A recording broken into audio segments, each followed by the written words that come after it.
Welcome to Nerds of Newport. We are two fans, two nerds of color who are just obsessed with the Gilded Age, even though it ended in August.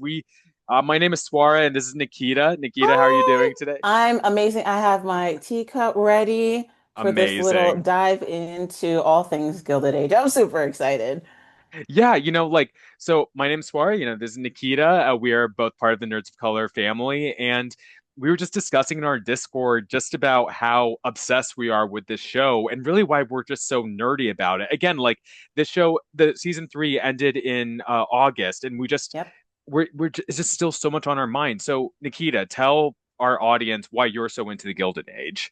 Just right off the bat, there are black people in it, and they're not relegated to the servant role, to the slave role, to the side character role, especially in season three. They've really come to the forefront with actual in-depth stories between the Scott family, the Kirkland family, and I feel like as we get closer to season four, we're going to start to learn more about the rifts between the two families and hopefully expand it even more. But yeah, I'm super, super proud to see a series that is so well beloved by many, many people really embrace the historical fact that there indeed were black elites back in the 1800s.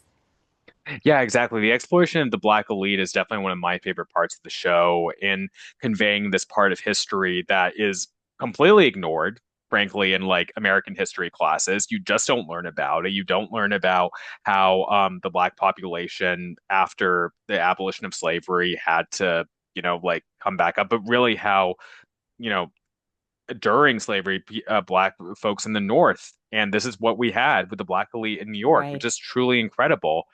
I love this show for that and I know you do too, but for so many reasons, just the richness of the history, the showcasing of these robber barons, whom, you Yeah. know, and any really we should be hating these guys because they are corrupt. Like George Russell, he's one of my favorite characters, but he's a rich, corrupt He's asshole. corrupt, yes. But he's still such a compelling character, especially played by Morgan Spector, who is Yeah. absolutely incredible. And Hmm. he's made Train or Railroad Daddy, whatever you want to call him, Railroad just so Daddy. incredible. Yeah, exactly.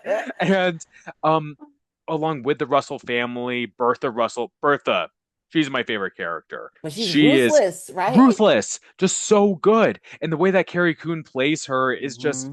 so relentless in such a way that you just want to support her through everything she does, even when it's not necessarily the best thing, especially after season three. We'll get into spoilers later on. Again, y'all, we just really wanted to have this conversation about why we love the show because, we're planning on doing other recaps when season four comes out. We're planning on doing episodes going back and observing certain aspects of the show. Um, but yeah, Nikita, what are other things you love about the Gilded Age? I I also like looking at it from more of the behind the camera type of POV. So I'm also looking at set design, costuming, hair and makeup, and the attention to detail for a TV show, I think is just beyond incredible. Like I would expect this level of detail going into a movie theater where, this production probably has $100 million budget. But for them to churn out so many episodes every season where there are countless costume changes for each character, and we're talking about a big cast here. This isn't just, one little family. Like, no, we're following multiple families, multiple family members, some of the people that work for them, their staff, the people at their companies. So, again, all of the things like kind of behind the camera I'm looking at, and I just immediately fell in love because when you have dresses on dresses on dresses, you have, way more detail than this little teacup I have here that I got off Amazon. So I appreciate a lot of the work that I'm sure went into researching this time period in order to bring us these set pieces, props, costumes, hair and makeup, and then the actual artists and crew members that had to work on it and put together because the sets are elaborate. I know that they've had to build sound stages and replicas in order to film this production over on the East Coast. So kudos to the production team and the crew for putting on a truly beautiful series. Yeah, it's just so richly detailed from the costuming, from the set design to just like you said, the teacups, like every single aspect that they do to make you feel like you're in the late 1880s. And this is what's so great for us history buffs, for us history Right. nerds who, again, like may not idealize a lot of these figures, especially the Russells or robber barons, but the series really is foundational to the building up of America in the post-industrial age and creating New York City as we know it today. And, Exactly. having some of these historical figures, the Rockefellers, Hmm. JP The Morgan and others, the Vanderbilts, yeah. Vanderbilts. Yeah. And it's like, how much did you know about this before watching The Gilded Age, if I may ask? I would say probably a very surface level amount because I was born and raised in New York. So in my education, it was kind of built into the curriculum because, this world we grew up in, it's kind of like, yeah, why not learn about, the Vanderbilts, the Rockefellers, because they were, well, like you said, foundational to the establishment of New York City and then, which at the start of this country was actually the capital of this country. So these families are literal legacy. And so kind of knowing how they built their lives from a economic standpoint, I had a good, sense of what that entailed in the late 1800s in New York. But as much as this is fictionalized, it is kind of interesting to see, okay, now from a social aspect, in terms of relationships, how did they interact with each other? What were their family lives like? Because, yeah, we know the Vanderbilts were railroad tycoons. Wonderful. But I did not know that, Mrs. Vanderbilt was a socialite who wanted to be known for hosting the grandest of balls and parties, and that her daughter did, in fact, marry the Duke from England. There's so much that we aren't taught, that we don't know, that is lost to history sometimes. And unless you are a fellow history buff that wants to know these things, where else would you be able to stumble upon such great storytelling? Totally. And you also have, so this series, it comes from Julian Fellows, who also wrote Downton Abbey. I Yep. forget, have you watched Downton Abbey I've before? watched Yeah. it. I'm all caught up. Saw the most recent movie. Yeah, huge Yeah. fan of his work. I quite enjoyed it. I gave it an 8.5 when reviewing it for But Why Though. Um, yeah, like he gives that a DNA between Hmm. Downton Abbey and Gilded Age. Downton Abbey takes place a bit later, but that Yep. deals with an American heiress who marries into, this Earl's estate, and similar here when it comes to the Duke. So you just learn so much, and like just how much. Okay, and again, I say this as someone who's not a fan of these rich people, but it's so fascinating to see like what they did to try to keep their riches with each other within their own social Right. stratum. Right. And yeah, like you have obviously those racial classifications, stratifications, which were horrible, are still horrible, but it's interesting to see how they went about it. You know what I mean? Absolutely. Yeah. It's again, history textbooks aren't going to get into that because, we have to get through a curriculum here. But it is very, very interesting seeing just how ruthless George Russell is when he says he wants a transcontinental railroad. He's going to get it done. And if that means someone else, a competitor, is going to take his own life after losing out on, you know, investing in what he thought was going to be the plan, George does not care. Like, that's on you. If you feel like you need to move forward in that way, that is on you. But he is going to ensure that what he wants done is going to get done. Why? So that he can keep his millions. Yeah, exactly. And again, like he is a ruthless asshole, but you can't help but just keep watching. And to that point of building that transcontinental railroad, it's also the fact that a lot of these robber barons at the time, whether they were the Vanderbilts, whether they were the Rockefellers, et cetera, they built in infrastructure. They act, Yep. I remember hearing this from the Gilded Age podcast, from one of the hosts. They really did think a lot about their legacy and how they wanted to build up these great structures in order to be remembered fondly. I wish we had that today with certain rich people. We absolutely do Wink, not. wink. Wink, wink. Um, it's just so fascinating. That's another thing. It's so fascinating for its reflection of today's dynamics because in many ways we are living through another Gilded Age. That's actually a wonderful way of putting that. And I remember distinctly asking that of one of my college professors once, like, with the technological advancements that we're in now, would you say it's another Gilded Age or a technological age? My professor at the time was like, it's different. It is a technological age, but you also have to remember we've become an increasingly more individualistic society. So that goes back to what you were saying, like, yes, they were robber barons and greedy and all of that, but they were building for legacy. Like we still have Carnegie Hall, which puts on some of the most incredible operas and performances that you can go now today and see. And do we have that, or do we have people working towards that today? It's hard to say, like definitively, like, yeah, I know so and so is building this structure because they know it's going to improve the arts. Yeah, they're doing it to make money.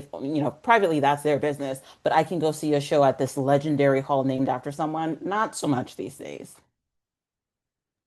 Yeah, exactly. It's almost like I don't want to say nostalgic. Now that we should be nostalgic for that time period, especially with all the various inequalities and Right, right. racism, etc. It's just that like there is that element of you know, in that caring about your legacy, caring about the society you're constructing. Hmm. And as like our severe individualism has entrenched, at least among, again, these rich elites, we don't see that quite as prominently. Obviously, we see it among like more working class communities, more in like mutual aid networks, more Yes, in just like also, like just us being online and having friends, that for example, like sharing GoFundMe's or sharing ways to exactly. help. Right. Yeah, exactly. So it's taken on different forms.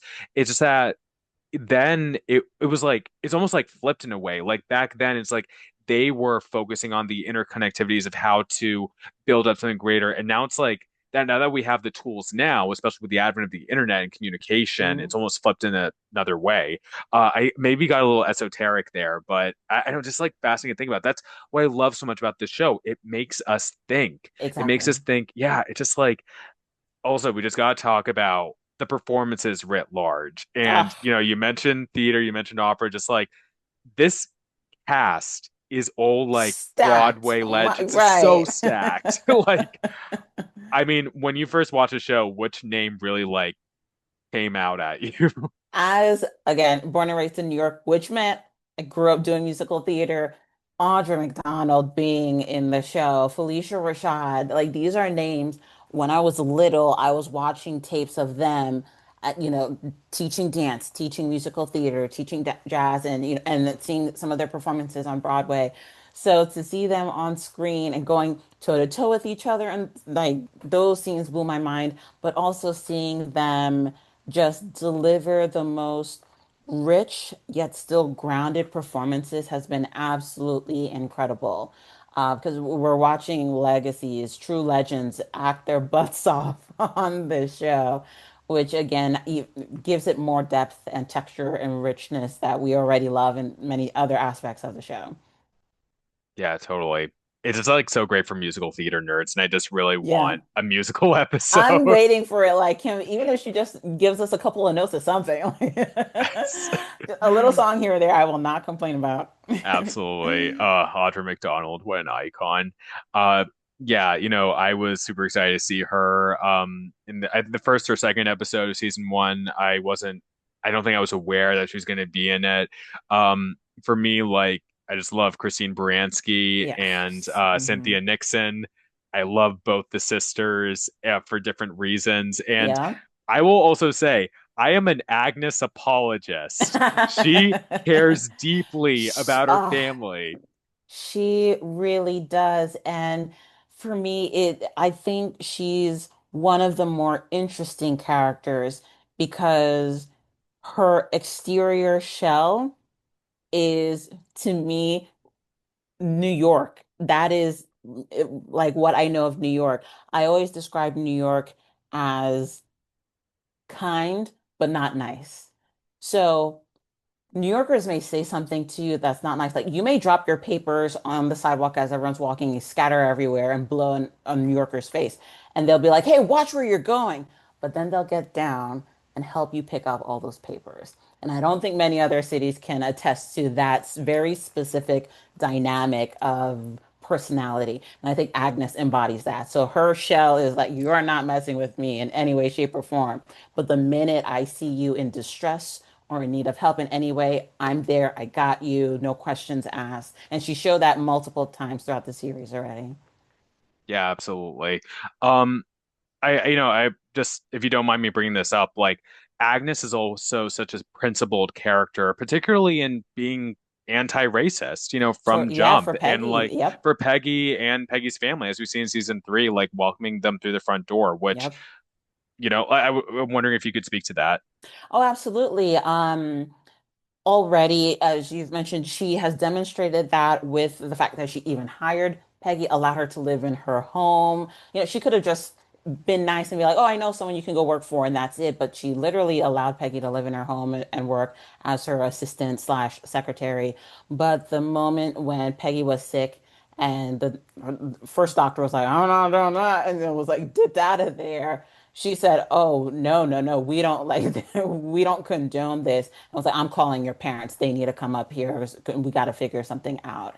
Um, Unfortunately, I think today there's still a bit of that in our society, which is what surprised me in seeing that in the show, that they would address it from back then and kind of be like a commentary like, "Hey, this happened in the 1880s, but we know right now mortality rates for Black women who are pregnant or giving birth are way higher than average for any other demographic, which is absurd and unheard of. And that is in many other aspects of the medical field as well. So, Agnes being that that sure that I'm, regardless of my status, my finances, or whatever, what's right is right and what's wrong is wrong, I think is an impressive quality to see in a major character on the show. Yeah, absolutely. And yeah, just to like add on to that, to the more context of the history, this is right after the Civil War, and she is herself a soldier's daughter, so obviously fighting for the Yeah. North, and that probably like steeped into Agnes's principle more for that time, which I would say, like, obviously, I'm not African American, I can't speak to that experience at all, but I would imagine that makes it sort of more believable for that time. I would definitely agree and say so that for sure it is more likely than not that her background heavily influenced the way that she is. I think it would be much harder to try to convince us as the audience if this took place in the South and that was the case.